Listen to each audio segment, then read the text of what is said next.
Alright, so another trailer for Avengers Doomsday has been released. It's called a Special Look. Again, it kind of feels like another teaser. Doesn't quite feel like a theatrical trailer. Maybe that's the point. I'll begin by saying that, much like the first trailer from a few weeks ago, it looks very video gamey in terms of visuals. It's all mostly studio-based, green screen and CGI, and everything is very muddy, dull, greyish. So you've got these interior shots that are quite warm but dark and kind of dreary. They're very dark. And it's not a nice film to look at. Visually, it doesn't look nice to look at. Sometimes it's so dark, you don't know what you're looking at first. You don't quite know who's in the shot. It's easy to miss a lot of details on first glance. And then there's CGI shots like this, which I think look appalling. For a film with this kind of massive budget, this smouldering skyline shot, it's very low quality looking. This looks low quality. The heavy use of smoke is also one way of hiding a lack of detail in CGI. And again, lots of clouds, fog, and smoke. No real vibrant colours. It's dull. It's bland looking. I'm just looking at CGI green screen sets the whole time. Again, more of the same here. Dull, cloudy sky, greyish, dusty, smoky middle ground, and a blurry foreground. Much the same here. Much the same here. It's all fine for a video game, but for a big budget movie, these environments look as bad as the end of Endgame. The end battle in Endgame was a weak point of that film. Brown, smoky, misty, lacking in much colour, heavily desaturated, and it just doesn't look believable. And it was one of the criticisms of that film. I don't know about you, but when I'm watching a film that's just screaming meh CGI and green screen, it tends to take me out of the film. And by the way, before I get more guff in the comments from people complaining that I'm being needlessly negative about this film for no reason, you go ahead and tell me that these shots look good. You tell me that this CGI is up to a high standard. Okay. So anyway, with all that said, this is a better trailer than the previous one in that it ends on a more dramatic note with Doom saying, "I am Doom," perhaps a callback to Tony Stark's "I am Iron Man." And we see that he has control over the Sentinels from the X-Men universe. The trailer opens with a shot of him on his throne in what is presumably Latveria. Again, not a particularly impressive shot. The CG is very lukewarm here. I mean, this should be a spectacularly beautiful space, but it completely lacks impact. Also, given what we know about the leaks, this shot might very well be the final shot of the film. You know, he's sitting on his throne having defeated everybody. It's very possible. Sue Storm delivers an explanation about Victor Von Doom and who he is, and basically that he lost his family and now he's broken. We see shots of Gambit, Magneto, Thor, Steve Rogers, Shuri, female Black Panther, Shang-Chi, US agent.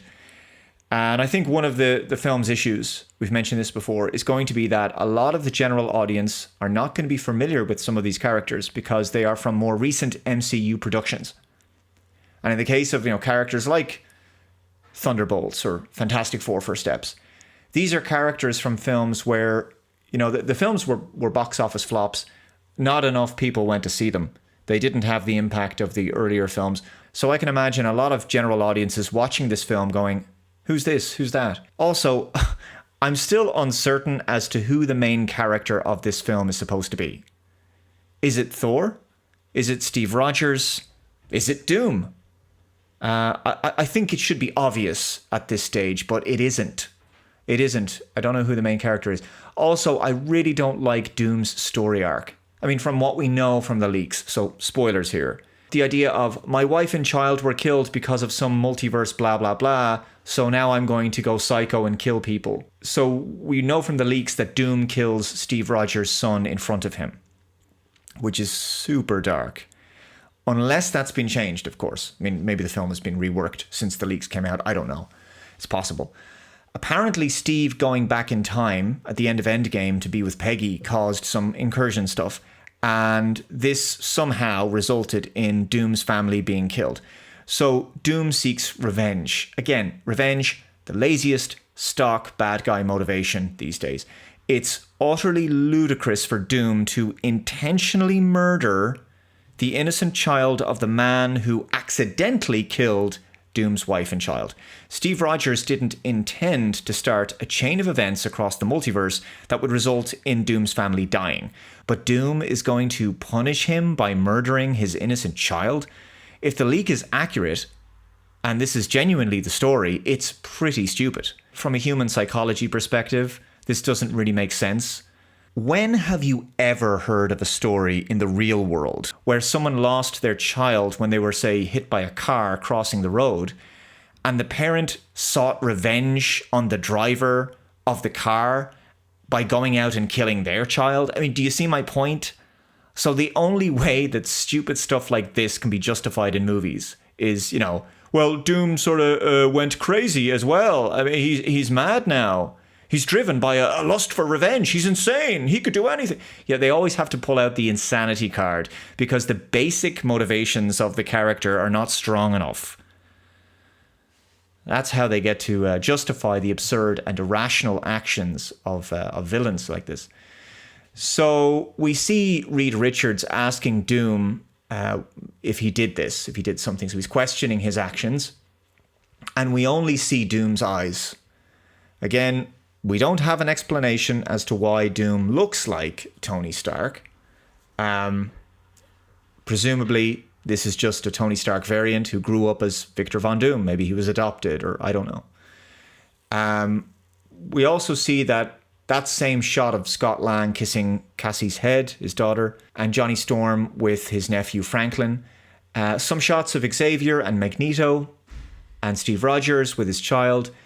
Thor and his daughter Love from Thor Love and Thunder. That's Ghost, Shuri, and the new Falcon in that shot. And again, these are three characters that general audiences are not really going to know very well, if at all. So we get Cyclops from the X-Men, and then this shot of Doom flying out a window. Richards screams at him, "Answer me, Victor, did you do this?" And we have a bit more of the shot of Thor attacking Doom saying, "I swear you will beg for hell long before I grant it." And I think he's attacking Doom in this scene. I think he's attacking him because Doom has killed Loki by this point. Because yes, Loki apparently dies for the 8 billionth time. And this is the issue again with the multiverse as a concept. Death basically means nothing. I mean, why should you care about the stakes? Because nothing can ever truly be at stake when there's always another variant to replace a dead character. Again, this scene is very similar to Thor versus Thanos at the end of Infinity War. You should have gone for the head.